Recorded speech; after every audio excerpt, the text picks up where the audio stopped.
I want to talk about Pluto in Aquarius.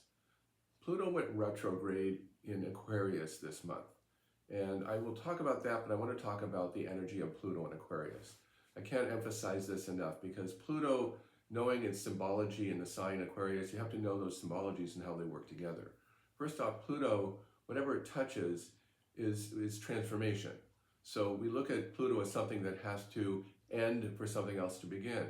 So this is the essence of death versus life. So transformation is always happening. We don't stay the same. There's always an evolution of something ending and something else beginning. And it's the most difficult part because, death itself is hard for us to take when we lose something that we don't have anymore and not know what to replace it with. And so that's a Pluto process. It's like, okay, well, this ends, but now what do I do? In Aquarius is a system sign. Aquarius it was discovered in 1781. And up to that time in astrology, astrologers thought Saturn was the outer planet, the furthest one. And then they discovered, at that time, that there was another one beyond it, which is the sign of Uranus. So Uranus rules Aquarius. So if we look at Capricorn and Saturn, which Pluto has been in, it's a system-oriented sign of structure and order. These are things like military, governments, things where we have rules, regulations, systems, and governments. And so therefore, it looks at things that we're trying to feel limited in. We feel limited or restricted by them because there's systems that say these are the rules and how you have to behave. Then Aquarius comes along as a system sign and says, no, we're going to change the rules. They're not working. They're antiquated. They're not moving us forward, and we need to move forward. We're just holding on to things that don't work anymore. And so that's where we are. The systems aren't working, and they haven't been working. And so that's why over these last years, we're looking at all the systems now start breaking apart because Aquarius means separation. We separate things from things that have always been. So if you look at Aquarian, they're very rebellious. They do their own thing. They're the ones that rebel. They separate, and they're very mental. They separate their mind from the collective. They see things more objectively than subjectively. And so if we look at our systems around the world, they're all separating. It's like we can't depend on the systems anymore because there's nothing that we can depend on because they're breaking apart. And so we all feel like we're alone. Aquarius is a very strong energy of feeling like separated and alone. And so we want to belong. As a humanity in a collective, we need to belong. But then again, our values, structures, and beliefs are all very different. Different parts of the world, different languages, different cultures, and different identities. So what we're going through right now is the breaking up of all these systems, and it just seems to happening over and over again.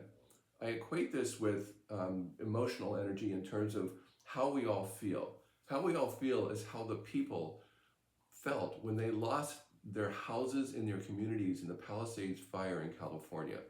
That's kind of like the energy. It's like we're standing there just watching it all burn down, feeling helpless and powerless, and it just keeps burning. And the interesting thing is that now in this year that we've been moving into fire and air is the essence of fire. I mean, the whole thing is you need oxygen to burn fire and keep fueling the fire with more things. It's like just more stuff on it and let it keep burning and burning, and we can't seem to stop it. And that's kind of like how it's been. It's been that way around the world in terms of our systems and how the orders of things aren't the same. The financial orders, the governmental orders, the collective order of our allies and friends or whatever. It's just everything is just burning before our eyes. And so now Pluto has gone into retrograde in May, and it will be there in retrograde until the end of October, about the 23rd. Retrograde means that things seem to be in reverse. So it seems to move within. Instead of everything burning out, it's like now we start to smolder. It seems the fire, it's not going to go away, but we have to stand back and look at it and reflect on it and go, what do we do now? And this is where fear comes in. So if you feel like you make a change in your life, a big one, like you're in a job you hate and you quit, okay, that's the essence. You know what you don't want. So you quit and you stand there, you go home and go, what am I going to do now? We're in that phase. We're in the fear phase. And so it takes us time to reflect on it to know what we want, because we don't know what we want, because it's all going to be different and new. And we only have control over our personal selves. We don't trust the system, obviously, because it's abandoned us. We feel abandoned. And so we have to work on ourselves or our own communities of finding people like, what are we going to do together as a collective? What are our decisions and choices? We're coming into a year, we're going to be tested with that, with our own elections coming up in the fall. Interesting that Pluto goes direct right at the end of October. So how this plays out is the unknown. And we can't stand, standing there and feeling helpless and powerless is it's a true feeling. And it's like, another analogy is like you're standing, with a glass of wine and you drop it and the thing shatters. Well, you can't put it back together the same way. It's those who want to go to the past, they're going to get out the glue and put the pieces back together. No, it's not going to work. The whole thing's shattered. You just start over and go buy a new glass or find another thing you need to hold the wine or whatever. Or you stop drinking wine.